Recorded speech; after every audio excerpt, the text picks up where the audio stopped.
Youth Association thì antar buthar aing thuha mol som snau ngai wo kel ui ar thak thak tanin jubu murinin ai halat ket kilang ta sinin changma mol som Youth Association ngai awni ni kan antar buthar aing thuha mol som snau ya sok rokan ta hung jogang ta sinin awni ni kan thì mol som Youth Association ngai antar buthar nga aing sum Mungkin mai tino, awni ni kan jar indong kan ta mulisung yang luka rimang rebum kuri keus hina meni. Engkan tadi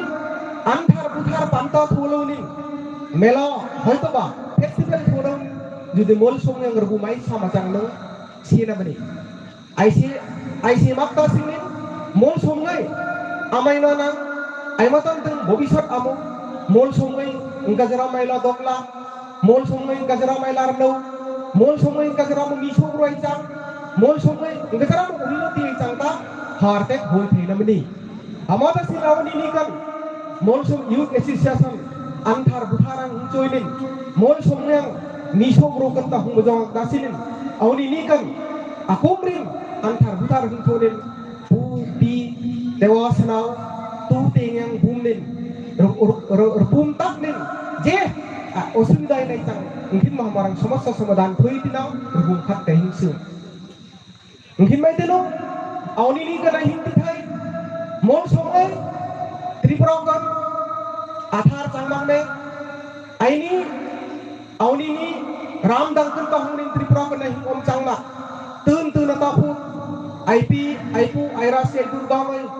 hi tripura kan om ni khom sang nin indong sang nin aini rang aina hung tuilin aina hung ni leun atau khamau ni kan mol sumai ka jara maina ainar menta angka jara mol sumai apoi ta ngai se ai chek ni hoi thi awni ni kan chong bawgang tiang Udaipur sub division Gumati district kan chonga Cilong Jaglum ma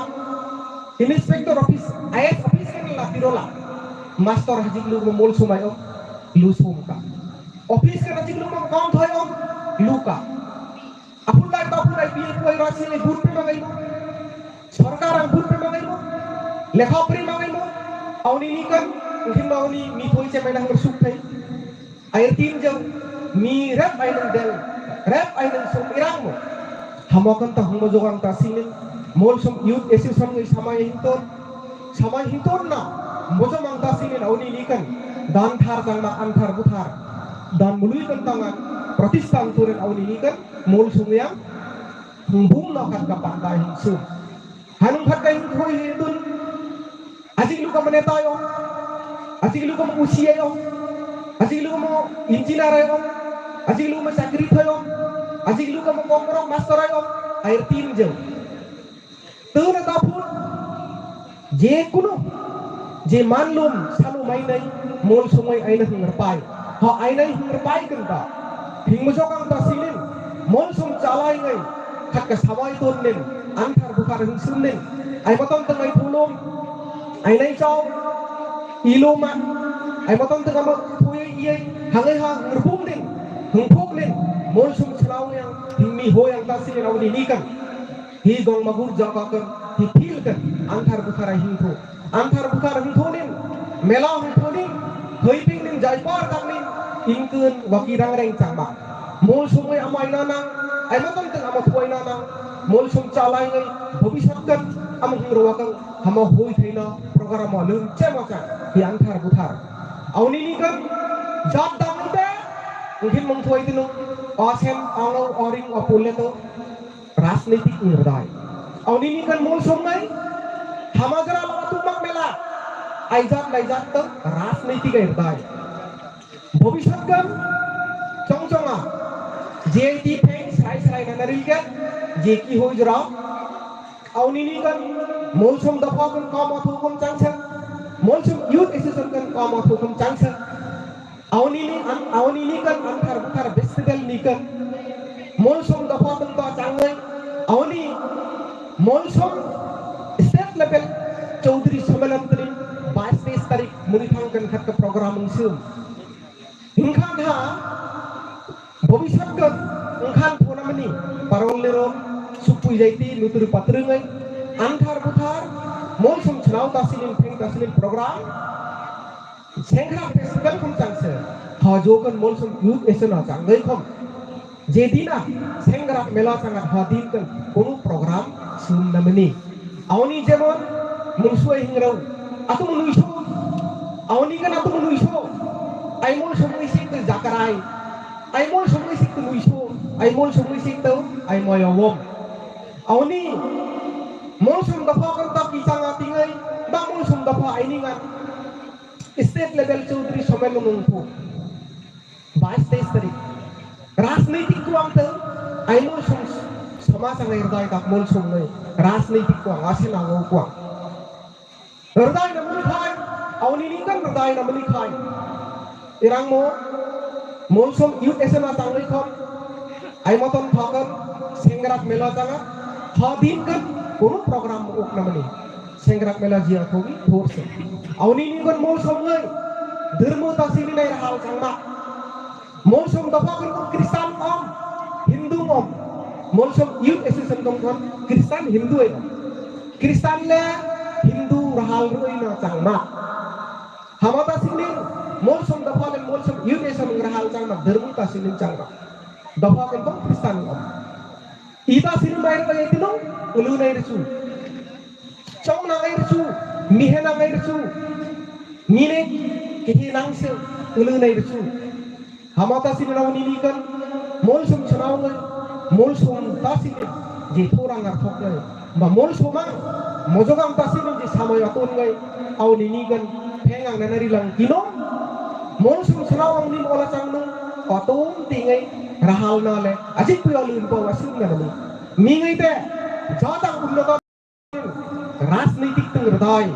asina ngurtin ai ni te ai molsom jatang sik राजनीतिक hrdai himahi bhabishyat kan monsum chhnau ngai airmang na hang changthai irang mo bhabishyat kan hang jir ngai etun ta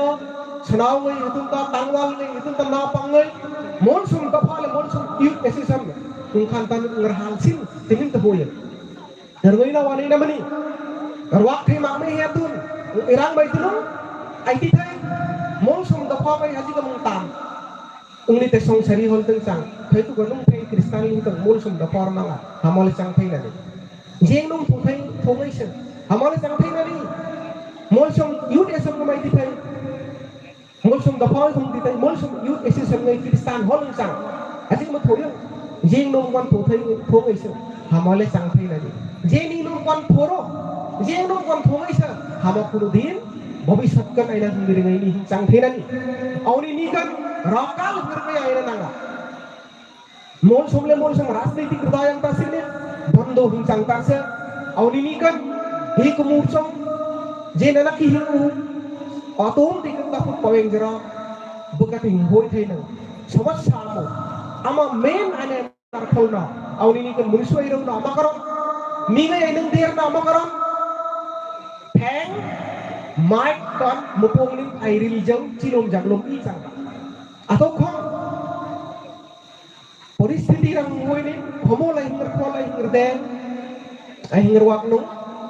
ai mitkan let hanger pung amata sinraw ni kan parol leron supui jaiti nutur patre ngai nang ni garang nana hingu kumur ku chong judi edik ma chang nung ka hing mo joko judi edik ka chang nung ka hing bom pe nana ki hing unin ta urbayang ta sinin mol somang hinglek ni adang राजनीतिक hrdai khai na mani mol somang ha itung je hrdai ha ai na hing jok jat changma ai na wai tingai ai sana wai te wang ai toi tingai juk jugantar janmantar hinghaleng hamoha mimang ai na nangat mol som dafa teng ta kham changsa MDRC teng kham changsa youth kham changsa theng mun kan ha reng ta sin lama walai au ni kan kematon teng chongoril ngom luni luthung ka kudung khirna to moril lum nom luk ko chong ni sei khai dai theng ma jok jore au ni to ko chong jingan ki nong ka theng thur chong na ki bitu na kala mozam rogai jangan koluna Tapi damsaran mosom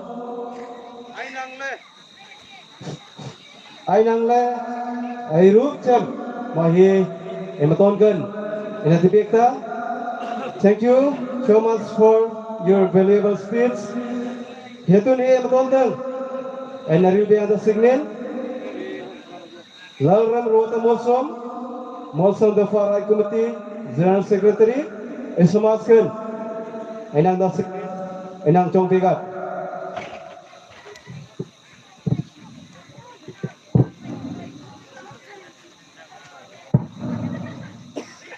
Only Joy Parom, the 15th state level Antarbudhar Festival 2022,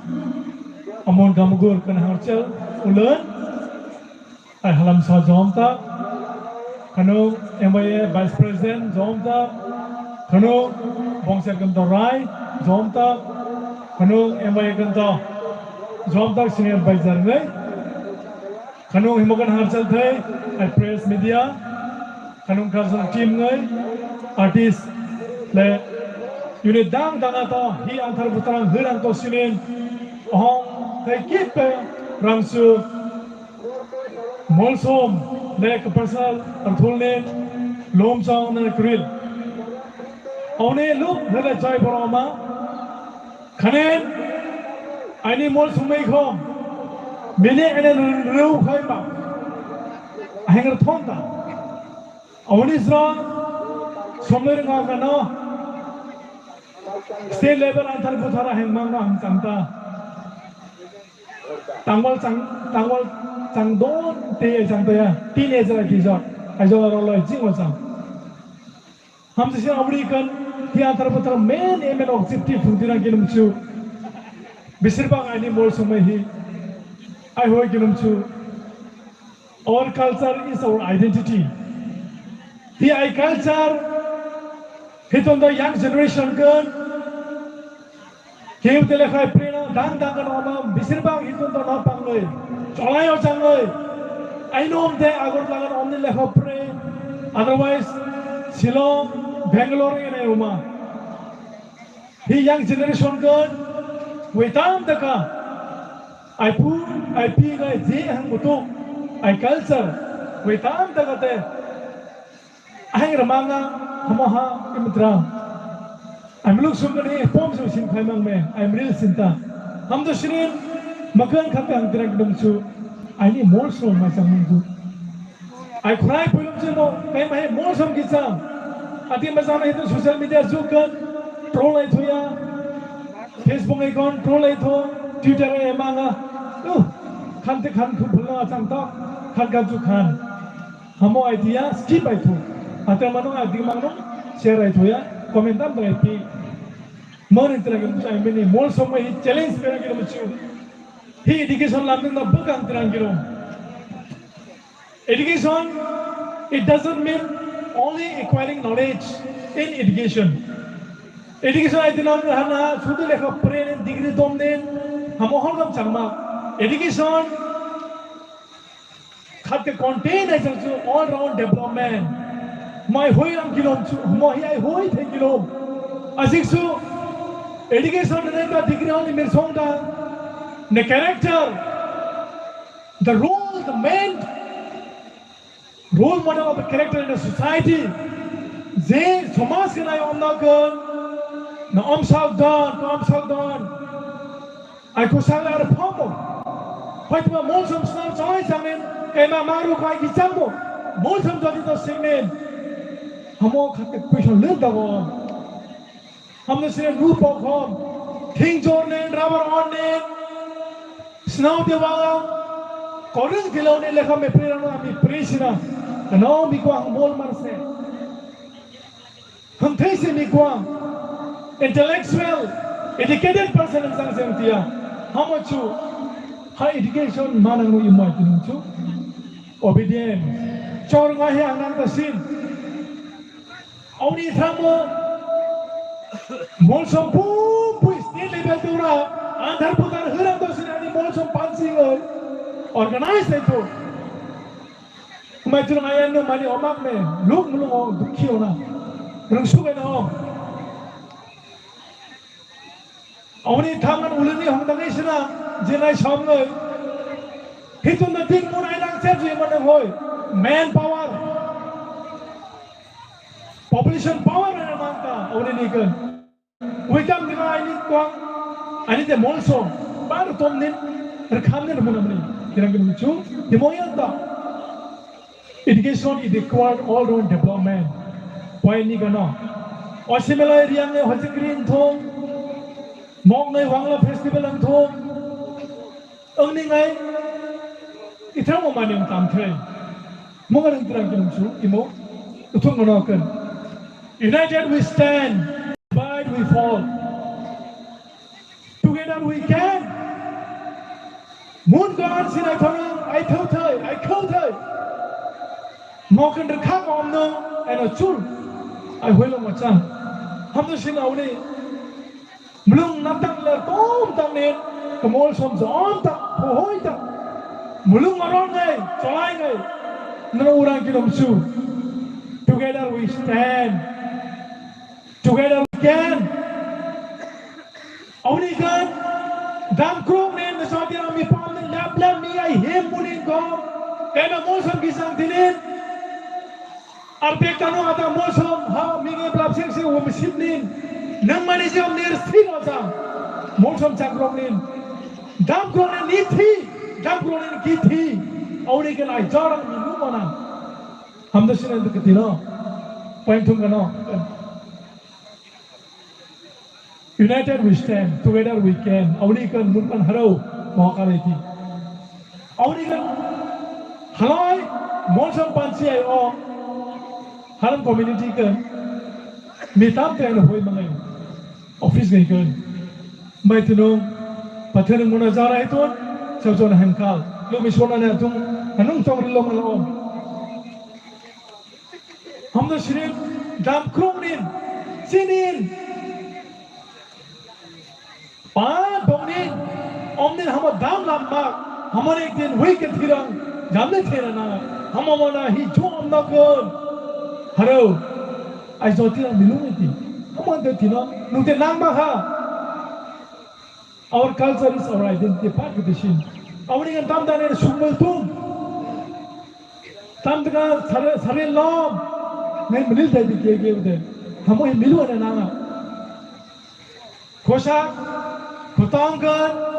Mangrukai, ani monsum sangnen, kew no,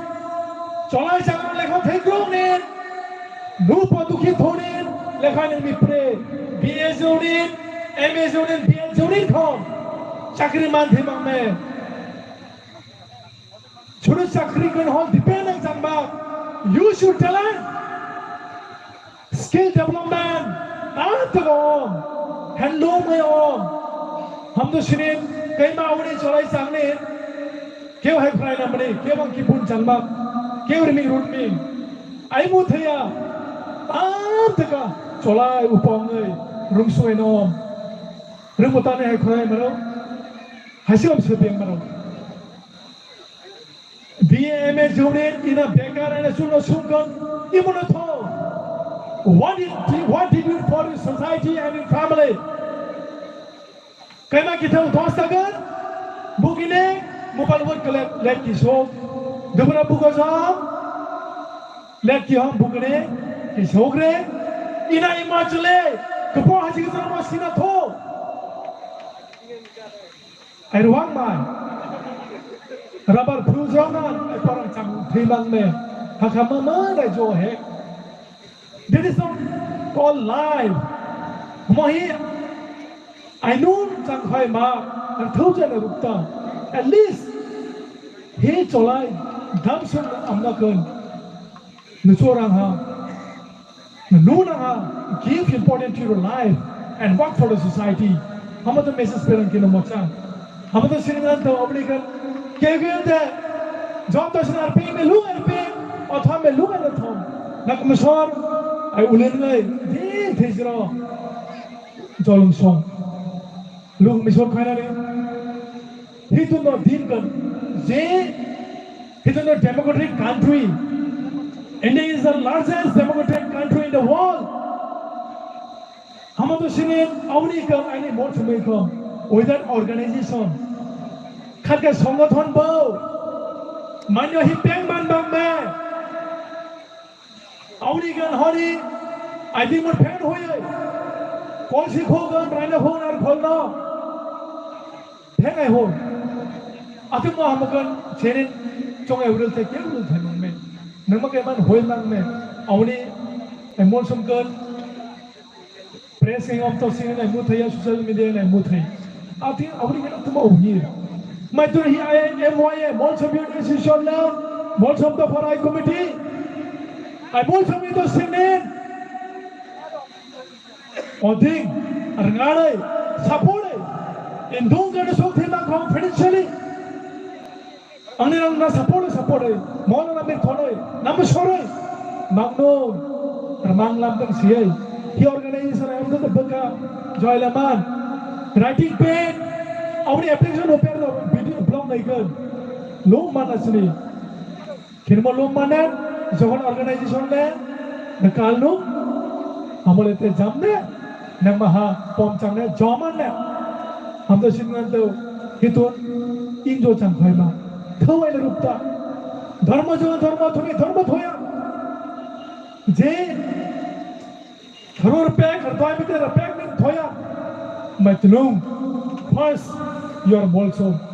first ke molsom de kicha ram le za na chal le ram amiring lom na makai mat dai nei ham do shinil alu hi boga bani chong giril rumutang nin हम लोग सुन मौत कर थोड़ी थी लेकिन अपने में सारे बड़ प्रेर से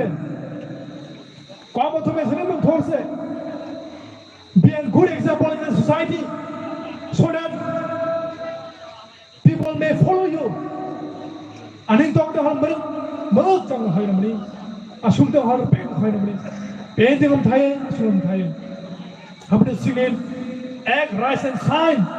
I want to go more chang I think act rise and shine awni ko thoi na sin thoi na thaunin tu ter awni no me na amo hi ba ko bani chongril ni hi ko chong toi ti mukan kimi mo nga changta luk her dai jong ma ta shin dangan her ta jom tak Sri Laram Rota Mosom MDRC General Secretary Chungkan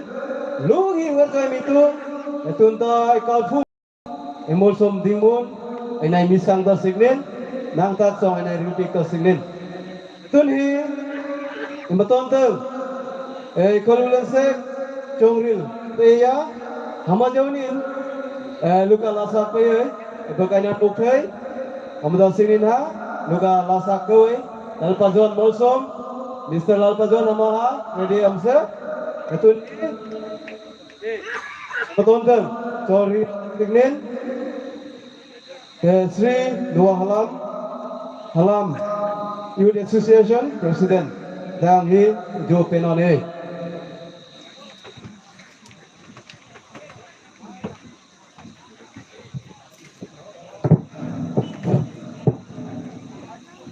Nandringin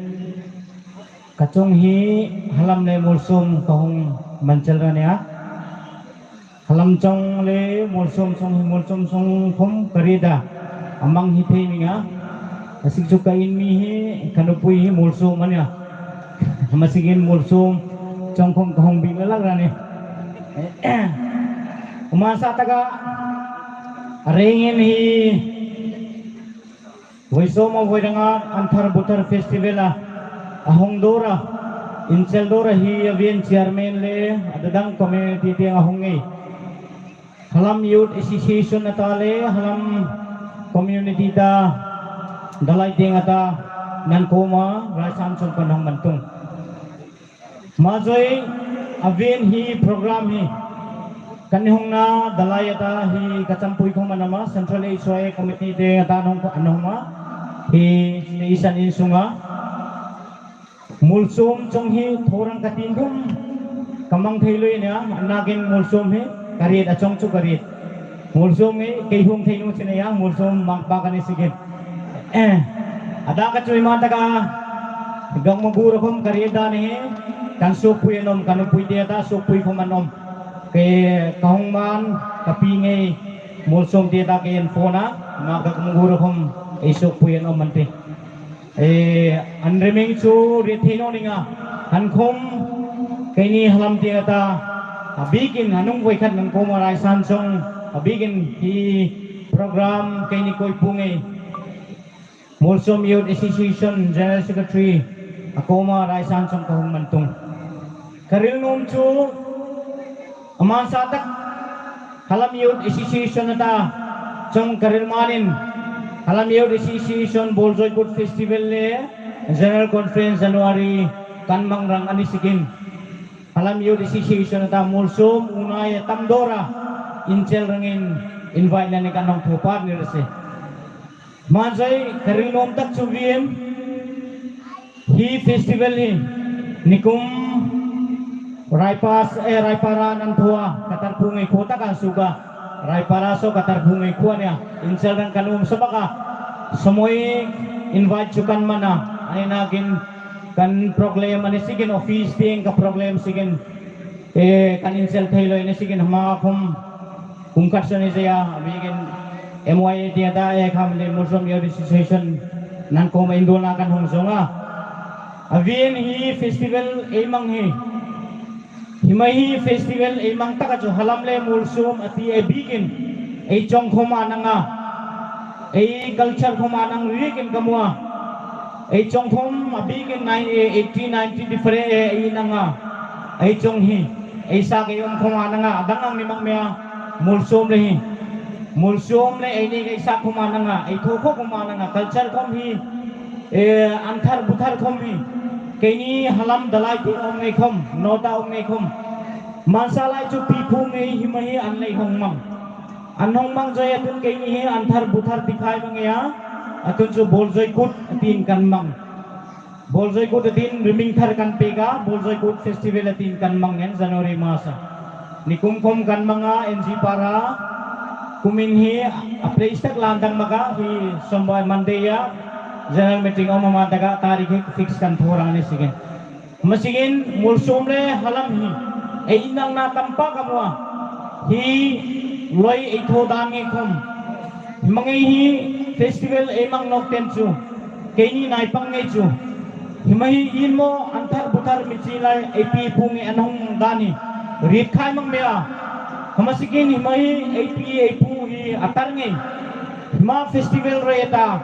anong misir nok tenchu ay mang nok tenchu ay ni nai pangi ay minyo rangani jay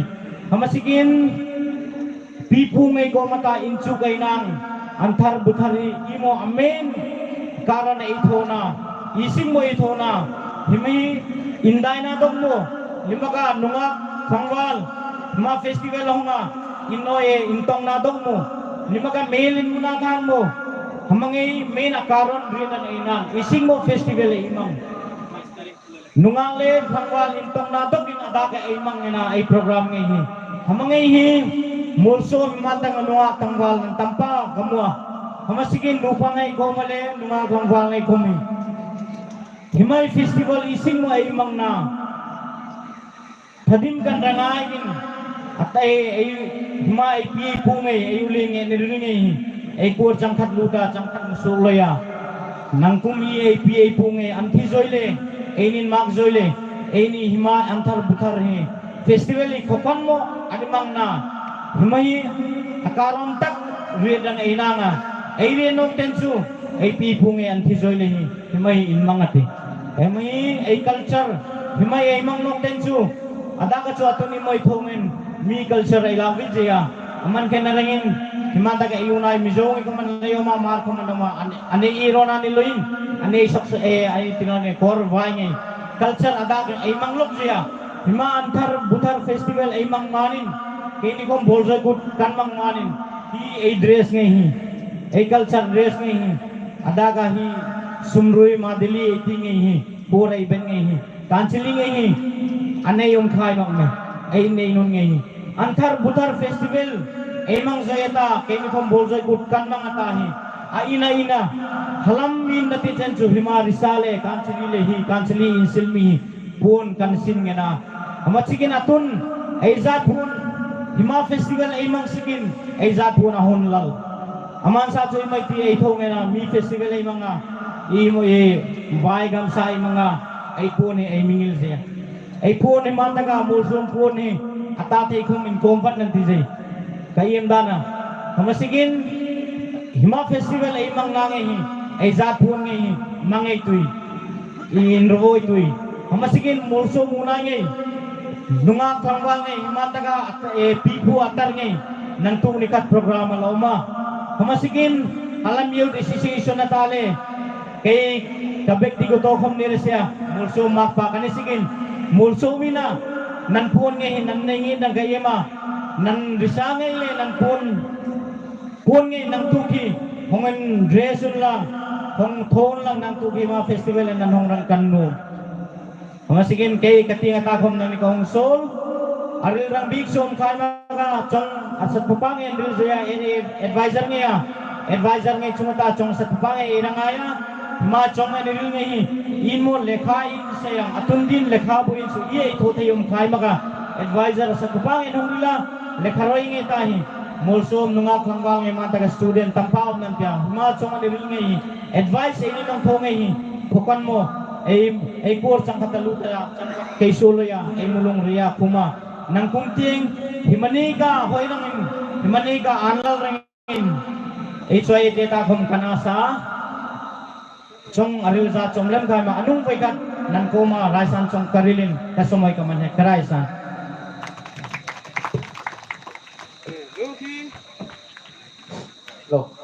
Luki Hursa Mitung Halam Youth Association President Sri Noah Halam Khatak chong khatak le kuna chong sa na inang iya makom hi emulsum bong kasang akan hamai luki Hursa Mitung Nung kom ha akan Hursa Mitung ablab ha culture team kam haroy akan kom anung Hursa Mitung etun hi luton ken berka lo khat kar ngoi no nơi ya ulen ngai to ngai khatak nang mir ngoi ya atuni lo khat kar ngoi no ne kar ken tawang lo pajon mosom stage ken hong sai tna tangwal lal pajon mosom lo hoi tai ne mir ngoi ya che lambui to om ngoi sung mun ta nang sung thai snang lung heramat Amazeunin ematon teng chong tha enya mirga yang tasuknin Sri Romanik Sukumuni Mosum emaya advisor akan hi jo mlana nei etun hi ematon ken tangwal he hoi tak la hoi tak etun enya mirga ya la Amazeunin anong hi advice tata bulan ngai ganta rangai na nei Hello, man sa sem nin tengangan kalau hei ini mosom cholai ngai chu ha theino singno teng haluk mar thane no nangya motok singi na ini mosom ngai chu mulung roi tang nin theino singno lam teng ha si ya anung ai mosom lo thei chem lyrics composer anung chu music composer ko masangya pu swarna mani khamaha ai mosom ngai rang motivation motivate thorang to sin ha lokhat kaisim ha tun herwa yei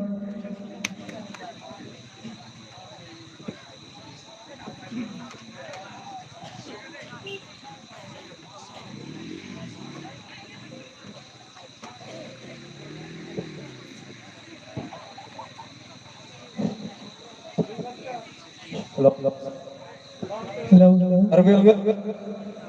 Tila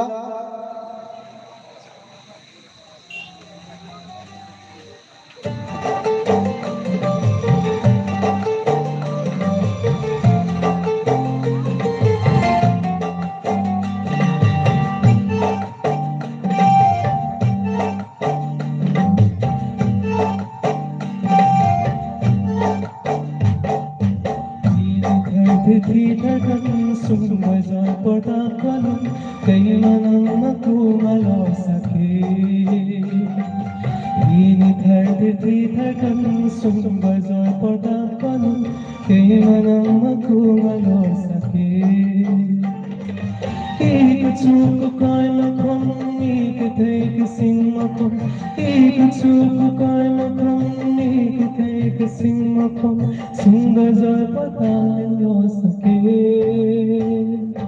sundar joy pata lo sake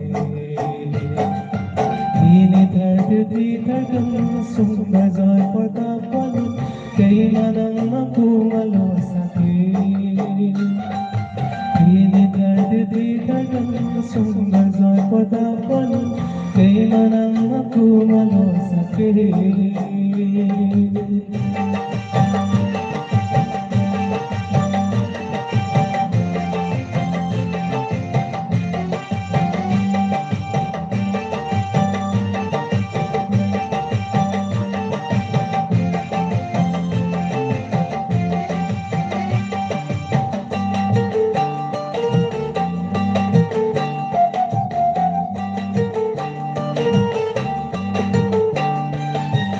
He's a target ng magay magasingin Hey, nasing alam because ay running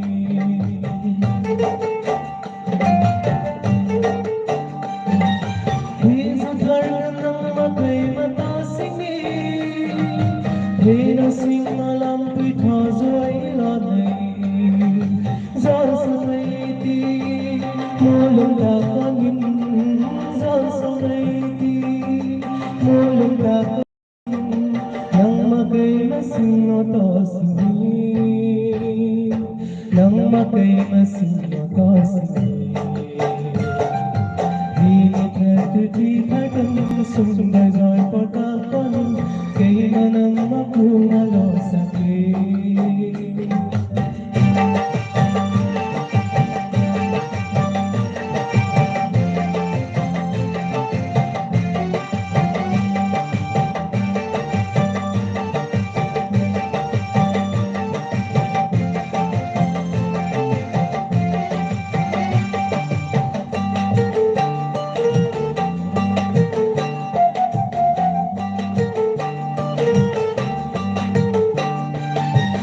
Silom sang lumang puyang kasingi Zon sang ay dising na hormon kasingi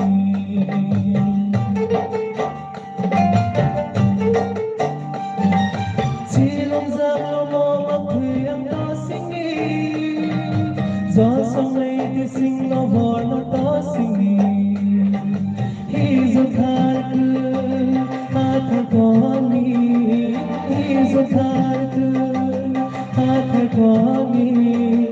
Hengan ko hoyang ay gona Hengan ko hoyang ay gona Ini terjadi bagam sundar joy patapan Kay manang makumalo sakit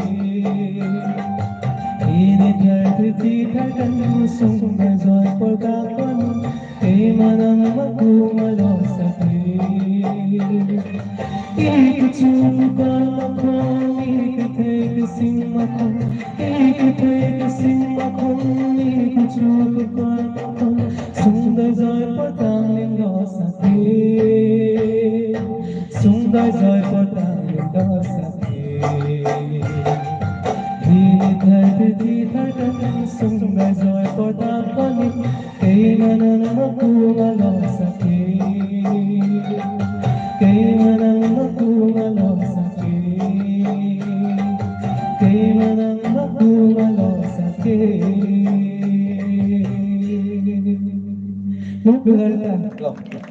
Muzaffar ơi, dengan tanggal lalu pejon, stage sangat lama lah, stage ke lama, Allah sabda chong, ngipik nin, esopui, basi rom, eskalani ganda, le, MYA Assistant General Secretary, Allah sab ngipik nin, kucoy melanang no, nin. Stage kan hong nin, kaiman hong kataket, sumbersani ka, hong melana sang, enang gon bek senang, mazai bro gay, look harsang om, hai tak, enai mirwai thai da signin, Tangwal Lalpadon Molsum. Gandaek unit Gamagur cluster. Makwang hitam kay Molsum ngay. Ano hi? Nang thay nang lasak thay lam thay nang lom ki hoy. Mo jaw ni anong lain thay. Etun hi matong kun. Nang tak chong ini milai na signin. Amsin kiti jak kuang nin. Sri Sukumoni Molsum MYA ex-president kam senior advisor. Matong kun. Chong thatak hi ina merngaya. Pegang kelawai awani antar putar waisum lerungaka 2022 kan ekoi taya hi pantakan kolulun hangtung thai MDRC Halamsa kanangsu MYA Vice President Bongser Samas Tengta Rai Kanangsu Halam Yud Tengta Nhong Trai Kanangsu MDRC Tengta GS Le Kululun Dang Dang Kanangsu Uni Kalau Makan Hi Pantakan Ahong Koka Pengang Hercong Nanakeril Nama kunga bau kabau nikah song hingril lang tasik nen joki mana luk kihur may tinong song tha ngai ematon jo ngai tung milungang tasik nen pengang no nakiu kanong su hi mela sunga niksak ay nang ngai aher tok ng oma dokan asung ng oma nang kun khom herchong na nakeril kanang su media tengta sound system kanang su mela komite kanang su processor tengta le heng makana hongkoka hi mela ha abulata among jera jaipar taknen mang thayang tasiknen Hengan cesta tu eti, oni tirang kinom su all round development asanga heng tengta development. Bekate example kuang hirmurang kinom su indong khat kakan he nupur pa indong saga sunau tewa unaya. Ang sunaw tewaha atom teganta athan orang atin karwak peknen mithor nen acuk tegan kam athai tegan ha akamai sarang tasik nin ha nupa ngai ngerdon cemacang mahe pengan hoi kapopega kanong su ini mol som ngai kamatona chong aril ngai kantai hoi taya aput lai ta a culture aput lai ta a lifestyle ngai hi atun ta le lu ang reperta amata signen ang reper itikham a tripura ram kon jat dangai le any mol som ngai a culture er khinong ini hiluk, ini larnum. Amata signen Molsum Youth Association. Katka ruak na ini isu. Ini kom he mi kuang sungmun sangkan sung thayang ta signen. Mi aimu kuang muthayang ta signen. Molsum Youth Association ai ding hi achanga. Kanung su mansa kiti kuang nen nu pa ha. Sunau kanta kamai sat hayang le akamai muthayang ta signin air don khamha hi Molsum Youth Association kan nupang yang jaipar thorang ta signin arthogai ini hi all round development artep bakate ngri lang kinom su education tengta development inanang molsom youth association nin literature branch hatka asuma education tengta culture development to inanang culture branch MYN in asuma kantanin ha trip culture anaya kanong siyo hi culture ngay mi damang ta siknen ka branch hatka omay ha jaling sunga education tengta development ay nang ay hoy hirang kantin komisyonang hatka branch sumacang may tinong ejal sang roy makta siknen je thok ha atun gra lato thai mak me ini he ar tuir che sai kwang te rep ina lar sun ka bobega ar he tui kan arsionong kalten kal thailo nen amul ngai rek tem wa kola thideng kwang ama hamokong ha resum nen pat ila om hamota siknen financial development kamay na nga financial development amnong heng tungkahi development lam arhong thay any finance tungkaluk ay nala arnawa income source thanay makme kanong siyo indo nga sa dimpan ay nay nangay nay thay makmeya education từng hôm he lệ khó ở thấy họ nó pangang khom ha asang jerami purirang hiluk ina mata amata sinen atun khom he MYN le MDRC mun kan combine nen he festival organize itu acanga financial tengta hilu enalarnum hamata siknen mitharang mirang ang inom jikham mirang thaimak me bansat chemnen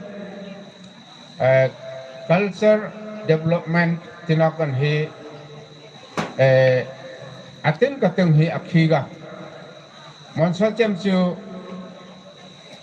traditional dress tengta hing cedang kinoma ini he traditional dress ini amol sumnen dress ngai he ciu kan ahang remangta halam youth tengta jong aril lai kham ina tipega hi culture dress himangai he culture dress sang khai maga ma adangta amata siknen festival ay mang nangai kan antar buta festival ay mang nangai kan kamhe ay thay ten ka ay traditional dress ngai hi mang thayang ta siknen maton teng chu erthok tar nang khanong chu music tung ta hey development ina nanga hamsin laton ka isaka mul sum chong lerle ina ahir lena achong ay hoita siknen lu ina hepe la music matung kami development ina nang music tung ta development ay thona rangkon tun nata chong preng srenda sukmol adang trep hoi jau khai mình kai mangan hamong ai khom ha milung nin je army kan ha la sakna kan music imang thai hamong ai ha milung ai music chu tang sang me hem kham hi khat ka la army na kan te music achanga arhau gusti hi achang mai tenong ini je music tharo ini ngi ha milungai sukmul senda songpreng ai tingai milungai hamo ay thonung ha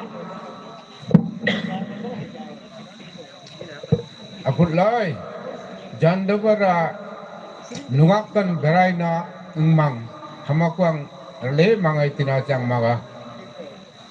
modern song je ai thoi ngai kan ha hama ha emir hau nung ar ngai hei tak achang hanong siu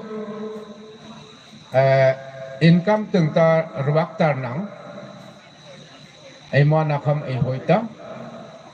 trong inaril pek kan ta nu po ai nang rdon chu ini anau achang ngai ha ai na hung lun nung kom ai thei tu kan ha kom thonen mi wang nen nu parang jaipa tak nen minarang misarang tasik nen hamaha ai nang rdon chang kai khom sunau kanai te ya ku sunau ngoyang khom ha himangan tak nak rdon chem achang mai tenung sunau achang mi ho hoi tak mi chang nen nu por komai amalan thei mi ai chang nung chiu ai nui pa ai kun ta ai man ta sing nen luk hurat ya jaya para hamata alet jude nu porang reng sumpun jong nen pam tholau ta je ai nom kan leng nen tai nen ruel nen jo masut nen le thamak tin ka murui mohai ngai watho nen ai oma chang nong siu ha manya ha nu po achang mi ami thorna amol na sumpun apai na makna achang amata signen all round development etina kan ha ini atin ka erwak lo masang lam teng kham he develop ina nang ya lam kham he sei ina nang government nen lam no school lam sak no school